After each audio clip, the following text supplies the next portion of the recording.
ఈ రోజు ఒక మంచి పండగ వాతావరణానికి ఈ రోజు మనందరితో పాటు మరొక ముఖ్య అతిథి, ప్రజాభిమాన నాయకుడు, ప్రశ్నించే తత్వం కలిగిన వ్యక్తి, ముక్కుసూటితనం, నేర్చుకునే తత్వం, ఎన్ని అవమానాలు ఎదుర్కొన్నా కూడా అనుకున్న విషయం గురించి ముందుకు వెళ్లే తత్వం కలిగిన నాయకుడు నారా చంద్రబాబు నాయుడు గారి సహచరులు ఈ రోజు తెలిస్తే ఆ స్టేజ్ కి అందం వచ్చింది. ఒక్కసారి మీరందరూ కూడా చూడాలి.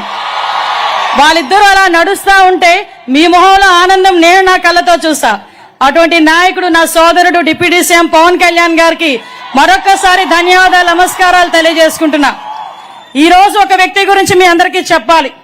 ఎందుకంటే ఈ రోజు మన మధ్యలో లేరు, వేరే కార్యక్రమంలో ఎంగేజ్ అయి ఉన్నారు. అయినప్పటికీ కూడా ఈ వేదిక ఆయనది. నేను ఎవరి గురించి మాట్లాడుతున్నానో మీ అందరికీ గుర్తొచ్చే ఉంటది. మనందరి అభిమాన నాయకుడు నారా లోకేష్ గారు